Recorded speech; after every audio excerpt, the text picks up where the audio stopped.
नमस्कार दोस्तों, आज मैं आपके लिए बहुत ही प्यारी कहानी लेके आया हूँ जिसे सुनने के बाद आपकी लाइफ पूरी तरह चेंज हो जाएगी और आपके अंदर दूसरों के प्रति परोपकार की भावना जग जाएगी। तो चलिए शुरू करते हैं। एक बार की बात होती है, एक महासभा होती है जिसमें दुनिया भर के जो विद्वान व्यक्ति होते हैं वो आए हुए होते हैं। तो उसमें जो विषय चल रहा होता है वो चल रहा होता है सबसे बड़ा परोपकार क्या होता है। तो वहाँ का राजा जो होता है वो सभी विद्वानों से पूछता है कि इस संसार में अभी तक का सबसे बड़ा परोपकार क्या है या क्या होना चाहिए। तो सभी विद्वान अभी अपनी अपनी राय देते हैं। कोई बोलता है भगवान की सेवा करना चाहिए, कोई बोलता है माता पिता की सेवा करना चाहिए, तो कोई बोलता है किसी को दान देना चाहिए। तो सभा यूं ही चल रही होती है। उसी दौरान वहाँ पर एक नेवला जाता है जिसका शरीर आधा सोने का होता है यानी गोल्ड का होता है और आधा शरीर नॉर्मल होता है। तो जो नेवला होता है वो अपनी बात रखता है राजा के सामने।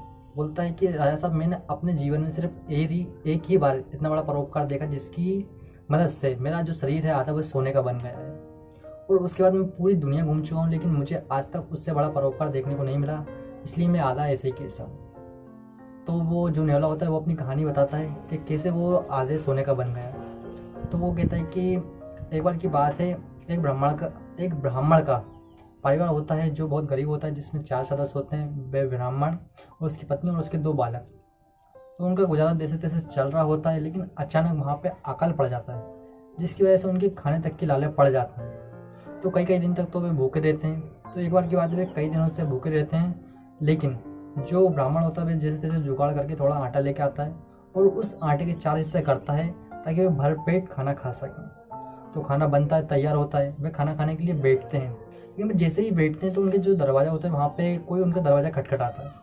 तो जो ब्राह्मण होता है वे जाता है, दरवाज़ा खोलता है और सामने देखता है कि एक साधु वहाँ पे खड़े हैं जिनकी लंबी लंबी दाढ़ी है और बाल बहुत बड़े हैं और लाल कलर के वस्त्र पहने हुए हैं। तो जो साधु होते हैं वे ब्राह्मण से कहते हैं कि श्रीमान, मैं पिछले 10 दिनों से लगातार यात्रा कर रहा हूँ और मैंने खाना नहीं खाया है, जिसके कारण मुझे बहुत तेज़ी से भूख लग रही है।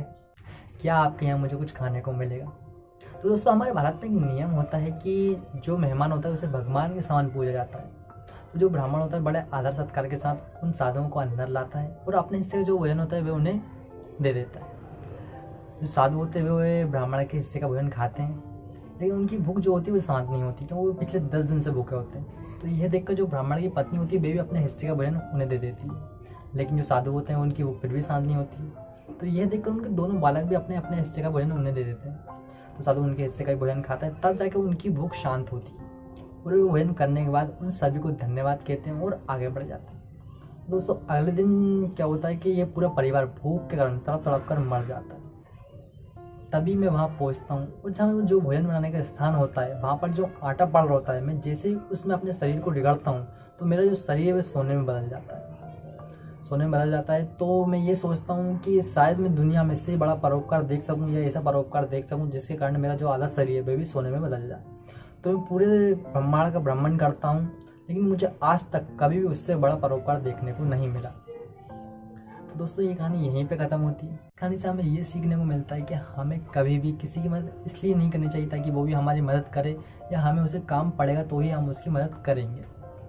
हमें हमेशा अपने सच्चे मन से दूसरों की मदद करनी चाहिए ताकि हम दूसरों के लिए एक प्रेरणा का स्रोत बन पाए।